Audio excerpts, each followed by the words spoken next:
Welcome back, everyone. Next, we have CervoMed Inc., trades on the NASDAQ under the symbol CRVO, and is a clinical stage biotech company focused on developing treatments for degenerative diseases of the brain. Please welcome Bill Elder, CFO and General Counsel. Welcome to the conference today, Bill. Excellent. Thank you, Anna. Thank you so much for having us here today, and thank you to everyone in the audience for joining us. As Anna mentioned, my name is Bill Elder. I'm the CFO of CervoMed, and excited to be able to tell you a little bit more about CervoMed and our lead compound, neflamapimod. So, quick reminder that my presentation today will include forward-looking statements. Those come with a variety of risks and uncertainties, and I recommend that everyone refer to our filings with the SEC for a full, detailed review of the risk factors that come along with those forward-looking statements. So, high level, maybe taking a quick step back for anyone who is new to the CervoMed story. As Anna mentioned again, we're a late-stage clinical biotechnology company that we're focused on neurological disorders. And we're based out of Boston, Massachusetts. Our lead asset is a compound by the name of neflamapimod, and it blocks neuroinflammation in a part of the brain called the basal forebrain cholinergic system, which is the primary site of pathology in a form of dementia known as dementia with Lewy bodies. It represents about 15% of all dementia cases, major neurological indication, 700,000 patients in the US, about that same number in the EU, which, because despite all of that, there's no currently approved treatment for DLB on the market. We believe that that presents, or does present, first-to-market potential for neflamapimod and a multi-billion-dollar peak sales opportunity if we are able to progress to that point. We are currently in phase 2B. This study was started in patients with DLB, and in particular, a subset of patients that have what we refer to as pure DLB. I'll get into what that means, how we identify those patients, and why it's important relative to the neflamapimod's mechanism of action in a few minutes. But that phase 2B study was started up in August of 2023. We announced a few weeks ago in mid-June that we fully enrolled the trial and that we are on track to announce top-line data from that trial in December of this year, which we are very excited about, something we've been building towards for quite a while. So, although we are currently focused on DLB, we believe that neflamapimod's mechanism of action also presents potential in a number of other indications where the basal forebrain cholinergic complex is part of the site of the pathology. This includes recovery after stroke, frontotemporal dementia, potential for some forms of Alzheimer's disease. But again, our core focus right now is DLB, and in particular, our phase 2 study. So a little bit of background about the company and about the drug. So CervoMed was formed through the merger of a public company by the name of Diffusion Pharmaceuticals and a private company by the name of EIP Pharma last August of 2023. But the neflamapimod story goes back with EIP quite a bit further than that. So it was originally discovered in the labs of Vertex Pharmaceuticals, and it was being developed for rheumatoid arthritis. And what they discovered was that the compound was more active in the brain than it was in other parts of the body. This was bad for rheumatoid arthritis, but when you're looking at CNS indications, this was a very interesting feature. So our CEO, John Allen, was an executive at Vertex at the time, was working on this. And so they were based on some furtherings of understanding of the parts of the brain where these, where DLB and some of these other indications are active, as well as the role, the inhibition of an enzyme called P38 alpha, where neflamapimod is active, plays in those diseases and indications. So in 2014, John formed EIP to license the drug from Vertex, And we have the benefit as a result of that of a lot of years of data, including safety data, toxicology, pharmacokinetic data, as well as clinical data in a number of indications, including some early studies in Alzheimer's disease that we conducted at ourselves here at EIP/CervoMed. But sort of taking one more step back here, there's been an emerging sort of, I guess, mantra within the dementia community over the past few years, and you see it in a few different flavors. But the one I'll use today and see quite often is, right target, right drug, right patient.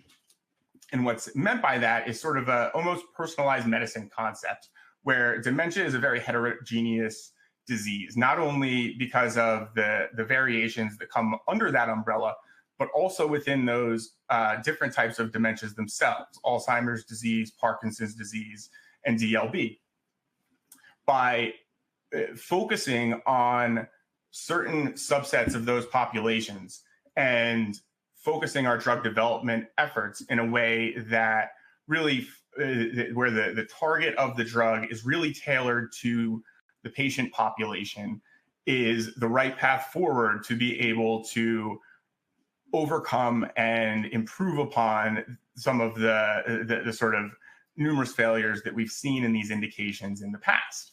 And so as we step back and look at the data that we had on neflamapimod, where we really thought the best marriage of target and an indication was with DLB. So in DLB, it's where, as I mentioned earlier, neflamapimod is active in the basal forebrain cholinergic complex, which is the primary site of pathology in DLB. We have preclinical data. This is from an animal study where we saw that the animals treated with neflamapimod saw not only less degradation in the neurons compared to placebo, but that they actually saw regenerate the reversal of dysfunction and generation in those neurons. If you look at the picture on the far right versus the left-hand picture, that's the healthy group versus the group treated with neflamapimod with the placebo in the middle. We later also have this is MRI data pulled from one of our earlier Alzheimer's disease clinical trials, where neflamapimod has demonstrated the potential to reverse basal forebrain atrophy as measured by some MRI imaging studies. And it's well known that the basal forebrain cholinergic dysfunction degeneration is the primary driver of DLB, and in particular early DLB. And I call that out. I'll come back to it in a little bit, why that's important and why it's so relevant to what we're doing with neflamapimod right now. A little bit more about dementia with Lewy bodies quickly. So it's a form of dementia, as I've mentioned. It's characterized by a number of symptoms in addition to the dementia symptoms: fluctuating attention, visual hallucinations, sleep disorder, motor deficits. It generally afflicts a younger patient population when you're thinking about it compared to Alzheimer's disease, which is the most common form of dementia. As a result of that, and also because of the symptoms that come along with DLB, there are higher healthcare costs. There's a lower quality of life for patients, and there's a higher caregiver burden for their caregivers. So a devastating disease. And despite that, as I mentioned earlier, no approved therapies, limited number of drugs in development.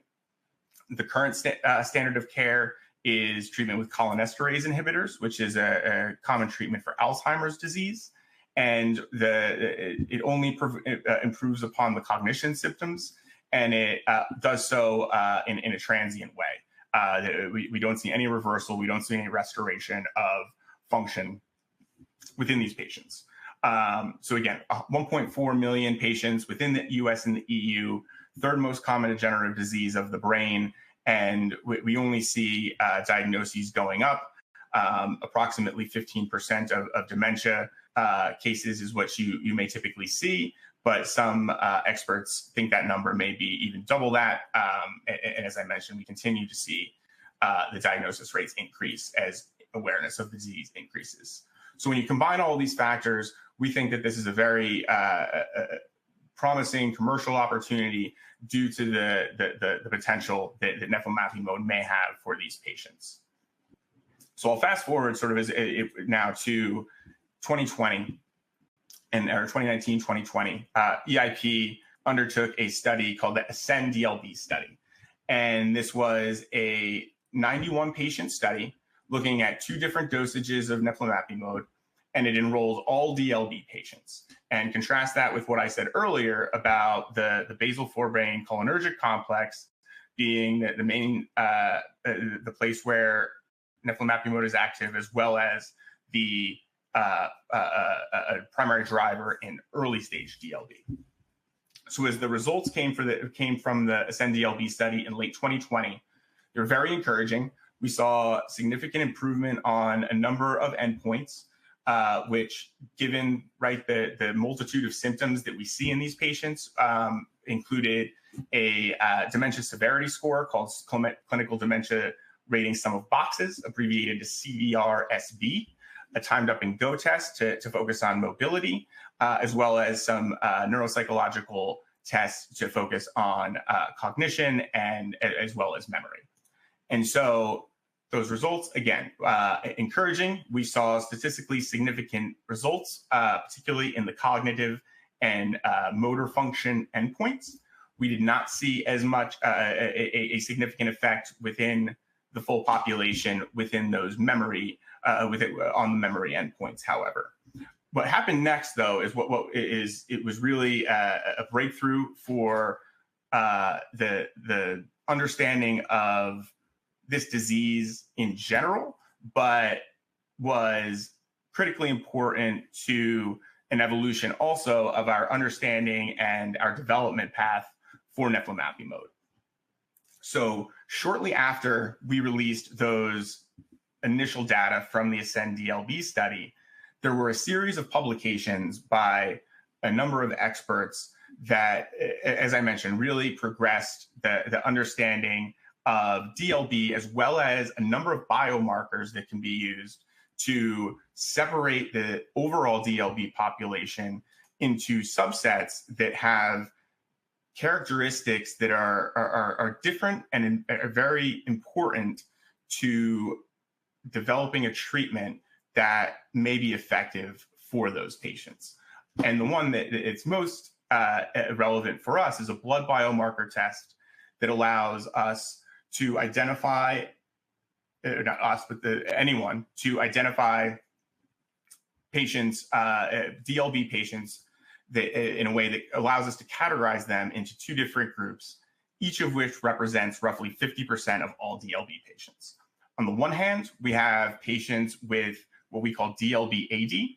Those patients have Alzheimer's disease co-pathology.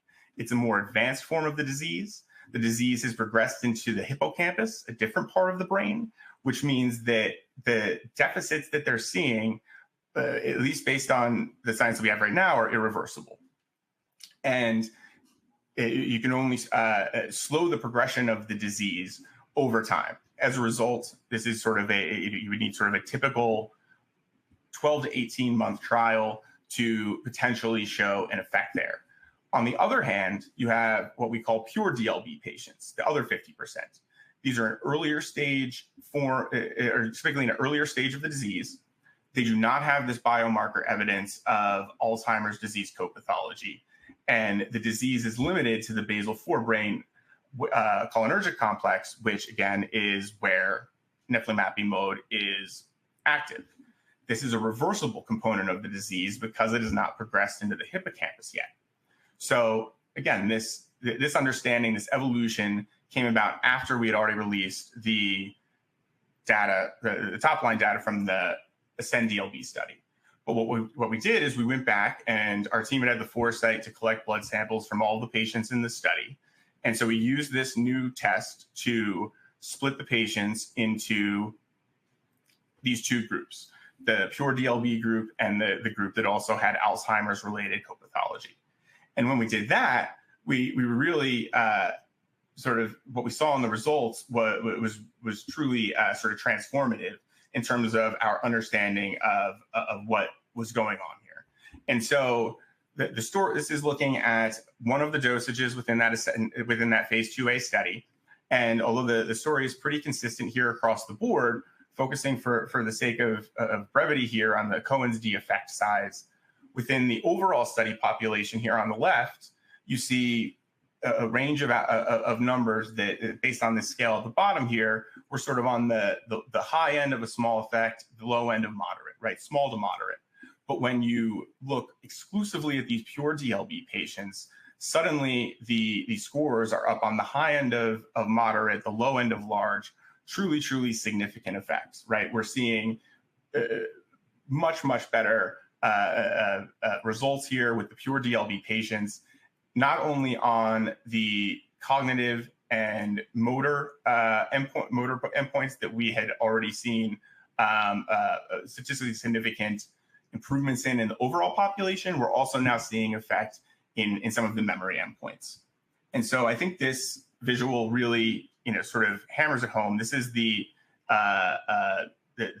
same dosage group looking at the CDR SB endpoint, the dementia severity score. And right on the left-hand side in the overall population, we've slowed the progression. But when you look at the pure DLB population on the right compared to placebo, not only is the placebo group worsening, we're seeing an improvement in the groups that's been treated with neflamapimod, which is a very exciting result, and is something that we really thought was a breakthrough. And so these results from the phase 2A study have been published in a number of high-impact journals, neurology, a number of other places, Nature Communications. This data from the phase 2A study also served as the basis for our grant from the National Institute of Health, their division called the NIA, the National Institutes of Aging. And we received that in 2023 to fund our ongoing phase 2B study. And so the phase 2B study, we think, improved upon and optimized the design based on what we learned from the phase 2A study. We are now only using the dosage that we saw the greatest effect with in that study.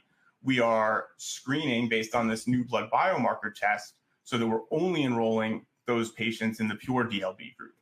We are also using the CDR-SB endpoint, which we believe is the most appropriate, but also one where we saw a great effect in the phase 2A study. That's now our primary endpoint, and we're using a screening process to enrich for these early stage patients. Beyond those improvements, really what we're trying to do here in the phase 2B study is see if we can replicate those results from the phase 2A study in a larger patient population, which is what we expect to see. When you look at the rest of the study design here, it's still 16 weeks. It's the one dosage that we're using is the same as one of the arms in the initial study. And so we are, as I said, this is the phase 2B study, fully enrolled as of the middle of June, and we expect the data readout from this at the end of this year in December. And we believe that if this phase 2B study reads out positive, that we will have demonstrated proof of concept in patients with pure DLB. And why that's important, and why it also, in addition to potentially being an obvious positive for patients with this terrible disease, we also think that this, coming back to the drug development strategy, prevents inefficiency.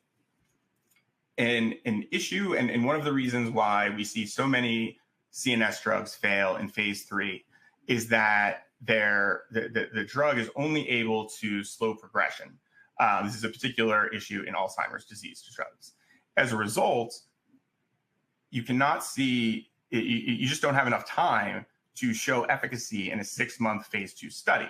So those drugs go into a phase 3 study. They need to be 12 to 18 months in duration, and they just haven't had enough time in the clinic to know if the drug will be efficacious.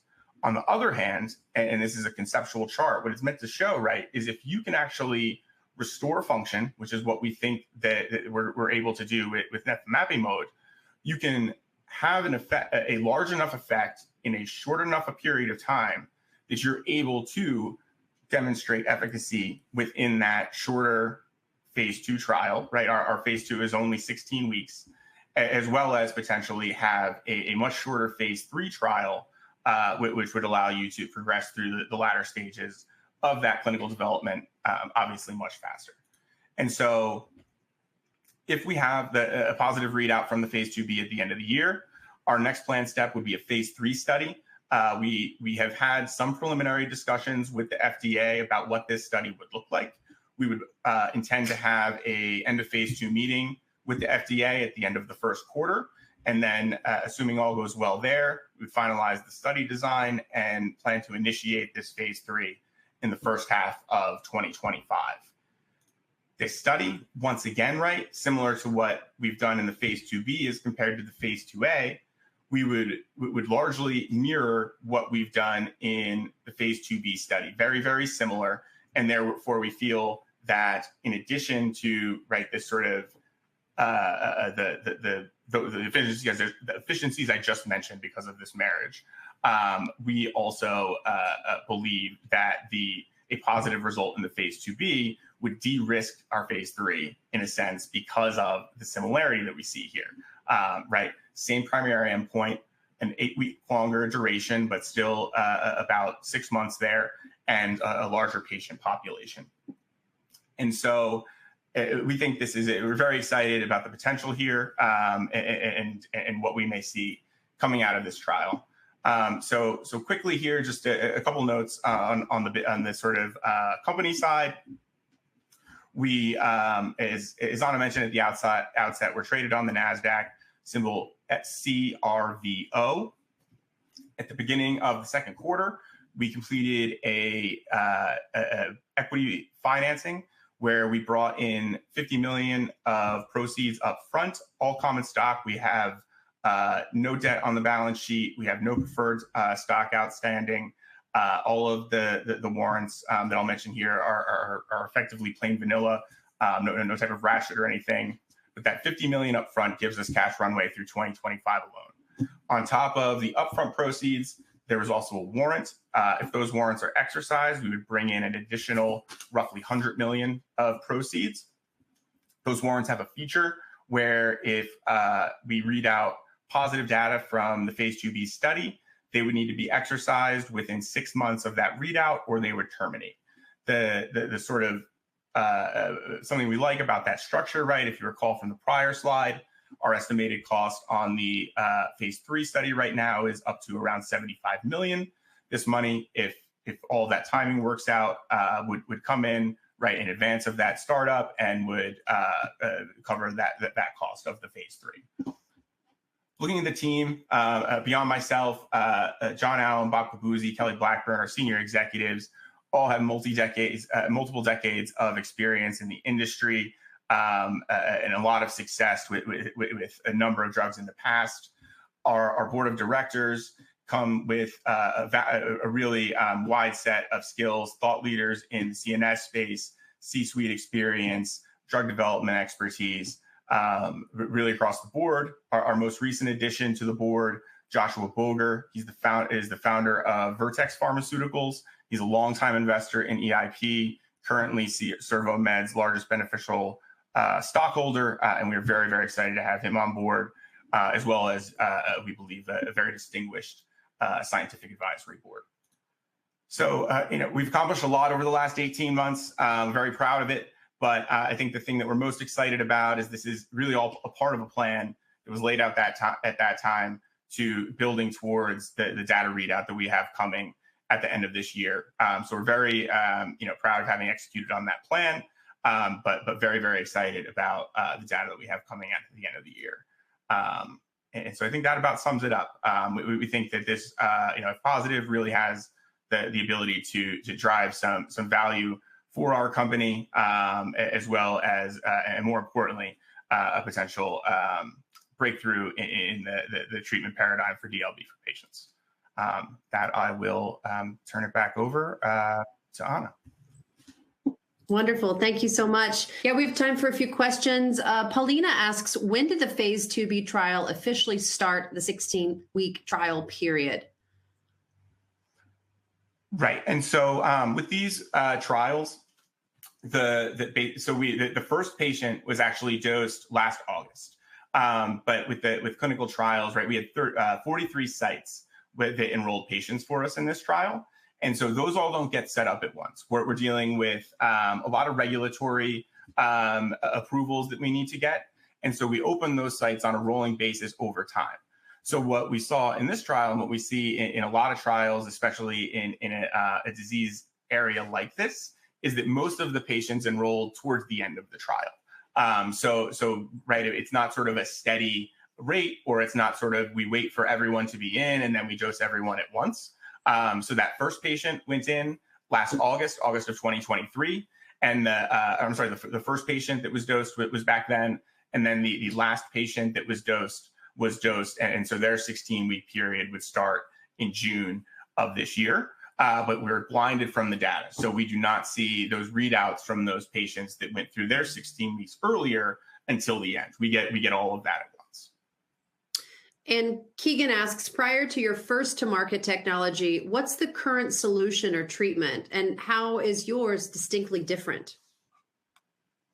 Yeah, and for that one, it's a great question. I'll turn that one over to John, our resident MD, to take that one. Thanks, Bill. So the current treatments for dementia with Lewy bodies are really just they're to help manage the symptoms better, and the mainstay are what are called the cholinesterase inhibitors. There's drugs like Aricept or Exelon, which are otherwise approved for Alzheimer's disease, for AD. They do have some effects in improving the cognitive symptoms. They do so by acting somewhat in a similar way, but really not. What they're doing is they're compensating for what Bill described, the problem of production and function of these cholinergic neurons that produce this neurotransmitter called acetylcholine. They compensate for that by preventing the breakdown of that neurotransmitter once it's released. But as you can imagine, that if you're not making enough, you can, to a certain extent, help by extending the preventing the degradation of the neurotransmitter, but you don't fundamentally address the underlying issue. And that's what we believe our drug is doing. Certainly in the animal models, it's doing that.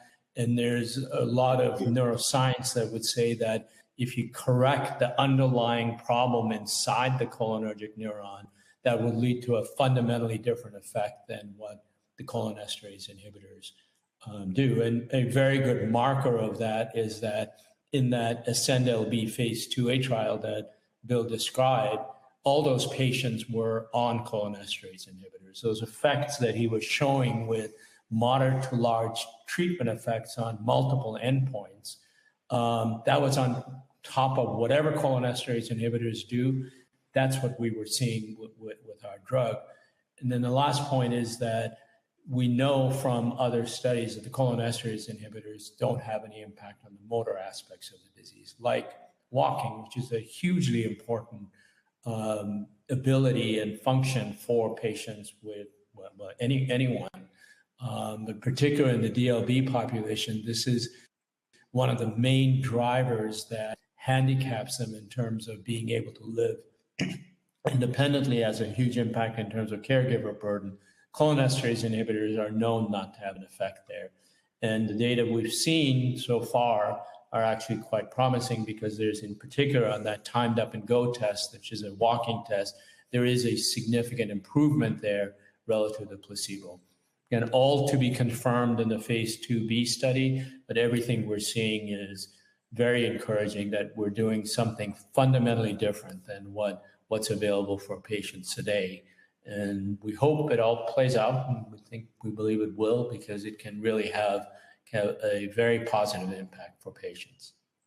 Wonderful. Well, thank you so much for your time and presentation today. We'll send the rest of the questions to you and your team so you can answer on your own, but we would love to have you back in the future and give us these important updates with your company. Excellent. Thank you very much, Anna. Great to be here. All right. Take care. Thank you, everyone. Thank you both. Stay with us, everyone. We'll be right back.